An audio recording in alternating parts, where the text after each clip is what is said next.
வணக்கம் தோழர்களே. இன்னைக்கு சுவையான கல்யாண வீட்டு ரசம் எப்படி செய்யலாம்னு பார்க்கலாம் வாங்க.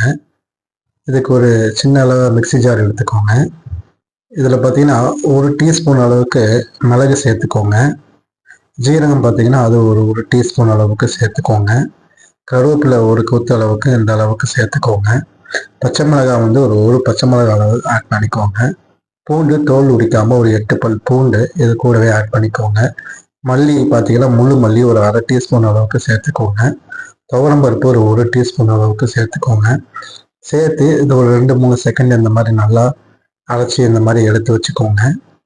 இப்போ வந்து இதே மாதிரி ஒரு மிக்ஸி ஜாரில் ஒரு 3லேருந்து 4 தக்காளி, மீடியமான சைஸ் தக்காளி எடுத்து இந்த மாதிரி நல்லா ஃபைன் பேஸ்ட்டாக அரைச்சி எடுத்துக்கோங்க. இப்போ பார்த்தீங்கன்னா ஒரு சின்னதாக ஒரு எலுமிச்சம்பழம் சைஸ் அளவுக்கு புளி எடுத்துக்கோங்க. இது கூட தண்ணி ஊற்றி நல்லா கரைச்சி இந்த மாதிரி ஒரு ஓரமாக எடுத்து வச்சுக்கோங்க. ஒரு கடாய் எடுத்துக்கோங்க.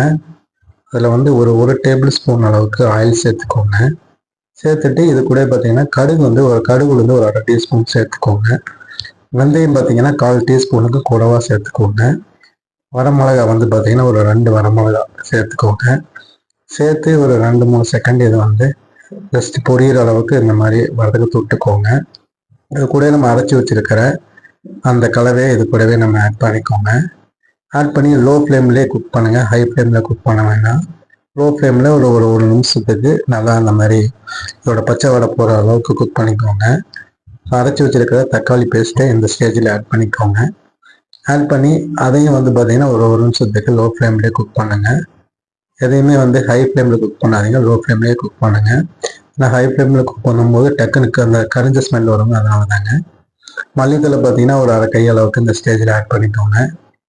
ஆட் பண்ணி நல்லா வதக்கி விட்டுக்கோங்க. இப்போ பார்த்தீங்கன்னா உப்பு ஒரு அரை டீஸ்பூன் அளவுக்கு சேர்த்துக்கோங்க. உப்பு அரை டீஸ்பூனுங்கிறது போதுமான அளவாக இருக்குங்க. உங்களுக்கு தேவைப்பட்டால் நீங்கள் கடைசியில் கூட நீங்கள் சேர்த்துக்கலாங்க. பெருங்காயப்பொடி வந்து கொஞ்சமாக ஒரு பிஞ்ச் ஆஃப் சேர்த்துக்கோங்க. 1/4 டீஸ்பூன் கொஞ்சம் கம்மியாக சேர்த்துக்கோங்க, அதிகமாக சேர்த்துடாதீங்க. அப்புறம் வந்து சேர்த்துட்டு இந்த மாதிரி நல்லா வதக்கி விட்டுக்கோங்க. இப்போ நம்ம ஆல்ரெடி கரைச்சி வச்சிருந்த புளி தண்ணீரை வந்து இந்த ஸ்டேஜில் இந்த மாதிரி ஆட் பண்ணிக்கோங்க. ஆட் பண்ணிக்கிட்டு நம்ம அதையுமே வந்து லோ ஃப்ளேமில் குக் பண்ணி அது நல்லா கொதிச்சு வர வரைக்கும் லோ ஃப்ளேம்லேயே குக் பண்ணுங்கள். ஹை ஃப்ளேமில் குக் பண்ண வேண்டாங்க. இது பார்த்திங்கன்னா அந்த புளி தண்ணி ஆட் பண்ணி இந்த மாதிரி எல்லாம் ஒன்றா அளவுக்கு மிக்ஸ் பண்ணிக்கோங்க. இப்போ இந்த ரசத்துக்கு தேவையான தண்ணி எவ்வளோ தேவைப்படுதோ ஆட் பண்ணிக்கோங்க. ஒரு 1/2 லிட்டர் தண்ணி ஆட் பண்ணிங்கன்னா கரெக்டான அளவாக இருக்குங்க. உங்களுக்கு எவ்வளோ தேவைப்படுதோ ரசம் அந்த அளவுக்கு நீங்கள் தண்ணி ஆட் பண்ணிக்கோங்க. ஆட் பண்ணிவிட்டு நல்லா லோ ஃப்ளேமில் ஒரு 5 நிமிஷத்துக்கு நல்லா குக் பண்ணுங்கள். ஹை ஃப்ளேமில் குக் பண்ண வேண்டாங்க. லோ ஃப்ளேமில் குக் பண்ணி அதை நம்ம பொறுமையாக அந்த மாதிரி கொதித்து இந்த மாதிரி நல்லா பார்த்தீங்கன்னா தெரியும் ஒரு நுரையாக வருங்க. இந்த ஸ்டேஜில் வந்து நம்ம ஸ்டவ் ஆஃப் பண்ணிடலாங்க. ஒரு சூப்பரான ஒரு ரசம் தயாராகிடுச்சிங்க. எப்படி இருக்குன்னு கண்டிப்பாக செஞ்சு பாருங்கள் ஃப்ரெண்ட்ஸ். செஞ்சு பார்த்து சொல்லுங்கள். Thank you friends.